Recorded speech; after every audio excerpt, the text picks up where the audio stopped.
नमस्कार फ्रेंड, देखिए प्रश्न है दिए गए त्रिभुज एबीसी में बिंदु डी तथा ई क्रमशः भुजा एबी तथा एसी के मध्य बिंदु है, तो छायांकित भाग पूरे त्रिभुज का कितना प्रतिशत है। बड़ा सिंपल सा प्रश्न है, देख के ही इसका आंसर कर देता है स्टूडेंट कि इसका आंसर यही होगा। लेकिन आपको समझना है, यदि आप पहली बार बना रहे हैं तो आपको समझना पड़ेगा ना कि कैसे देख के इसका आंसर कर सकता है कोई भी स्टूडेंट। समझ पा रहे हैं कि नहीं? तो उसके लिए आपको समझना पड़ेगा। देखिए कि होता क्या है, आपको जैसे कि बताया गया है कि ये जो डी बिंदु है ए बी का मध्य बिंदु है और ई जो है इस ए सी का मध्य बिंदु है और डी और ई को आपस में मिला दिया गया है। तो जहाँ इस मध्य बिंदु को मिला दिया जाता है तो वे इस रेखा के समांतर हो जाता है, उसके ठीक सामने वाला रेखा का समांतर हो जाता है। कहने का मतलब कि डी ई समांतर हो जाएगा बी सी का। ऐसा हम लोग कई बार प्रूव्ड भी कर चुके हैं, है कि नहीं। अब किसी त्रिभुज में अगर ऐसा कंडीशन आ जाए कि ये दोनों रेखा आपस में समांतर हो जाए तो दोनों त्रिभुज क्या हो जाएगा, समरूप हो जाएगा। कौन त्रिभुज? ये छोटा वाला और ये पूरे बड़ा वाला त्रिभुज। इतना आपको जानकारी होना चाहिए।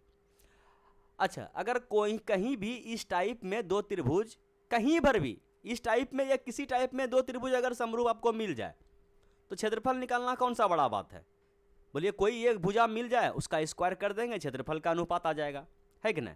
जैसे कि यहाँ पे कुछ नहीं दिया गया है, कुछ नहीं दिया गया है तो हम मान लेते हैं कि ये जो AD है ये 1 मीटर है। चूंकि ये D बिंदु AB का मध्य बिंदु है तो ये AD और AB भी बराबर हो जाएगा। अगर ये 1 मीटर तो नीचे वाला भी 1 मीटर। समझ पा रहे हैं? अच्छा, ये 1 मीटर, ये 1 मीटर, तो ये पूरे बड़का त्रिभुज का जो भुजा AB है ये कितना मीटर? बोलिए 1 मीटर 1 मीटर, ये बड़का 2 मीटर। बात समझ पा रहे हैं कि नहीं समझ पा रहे हैं? बोलिए हाँ। अब भुजा मिल गया, जब भुजा मिल गया तो क्षेत्रफल का अनुपात निकालना कौन सा बड़ा बात है। देखिए यहाँ क्षेत्रफल निकाल के आपको बताते हैं, यहीं पे समझिए। यहाँ पे थोड़ा सा फिगर साफ नहीं, यहाँ पे समझिए कि एरिया ऑफ ट्रायंगल किसका, ऊपर छोटा वाला ADE, ठीक है, इसका क्षेत्रफल। बोलिए कोई एक भुजा का स्क्वायर कर दीजिए। इसका एक भुजा हम माने हैं एक AD, एक भुजा है ना, तीनों में से कोई एक भुजा मिल जाए उसका आप वर्ग कर दीजिए, क्षेत्रफल निकल जाएगा। बात समझ पा रहे हैं? हमको एक भुजा मिल गया है एक, इसका हम स्क्वायर कर देते हैं। समझ पाए? इस टाइप से बटे में, डायरेक्ट क्षेत्रफल नहीं, उसका अनुपात निकलता है, याद रखिए।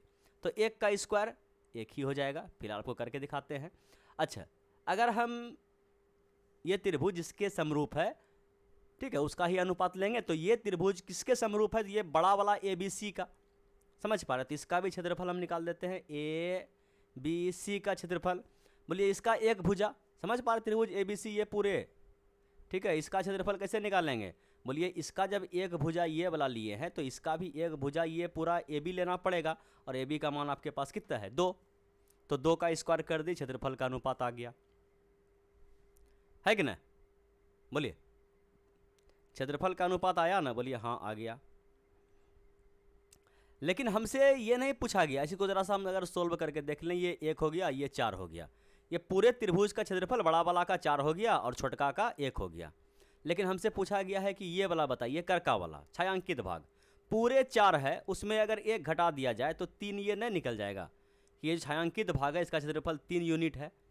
अच्छा, पूछा गया कि प्रतिशत में बताइए कि कितना भाग है।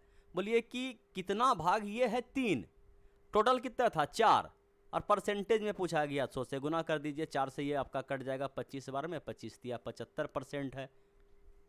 समझ पाएँ?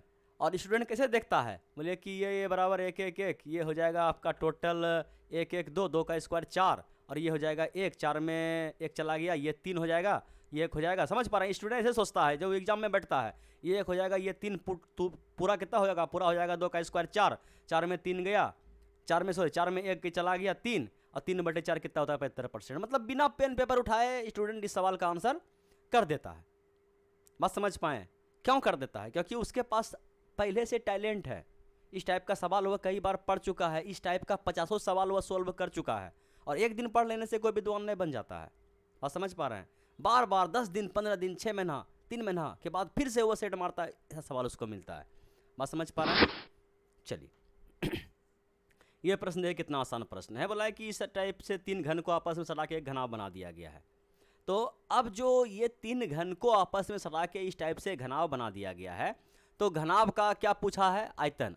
सॉरी आयतन पूछेगा तो एक घन का आयतन निकाल के इसको 3 से गुना कर देंगे, लेकिन यहाँ पूछा है पृष्ठीय क्षेत्रफल, संपूर्ण पृष्ठीय क्षेत्रफल। बात समझ पा रहे हैं?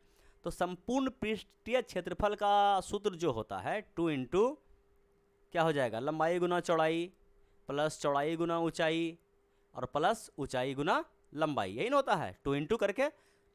अच्छा ये बताइए कि अब ये घन जो आपस में सट गया इसका लंबाई कितना हो गया, बोलिए जो सबसे लंबा है लंबाई, अब इस घनाभ का लंबाई यहाँ से यहाँ तक ना हो गया जी, बोलिए लंबाई कितना हो गया, 3 3 6 3 9, लंबाई हो गया 9 मीटर। चौड़ाई कितना हो गया, बोलिए चौड़ाई हो गया आपका ये 3 मीटर। ऊंचाई कितना हो गया, बोलिए ऊंचाई भी दिया गया यहाँ साइड में 3 मीटर। ठीक है, डायरेक्ट आप फार्मूला में रख दीजिए। तो 2 इंटू 9 गुना 3 27 प्लस बी एच 3 तिया 9 प्लस एच एल 9 तिया 27, समझ पाएँ? तो 27 दूना 54, 54 और 6 60 3 63, 63 दूना 126। बात समझ पाएँ है कि नहीं? सिंपल सवाल है, थोड़ा थोड़ा आपको लॉजिक लगाना चाहिए। ठीक है भैया, यही था क्वेश्चन, आज का लास्ट क्वेश्चन।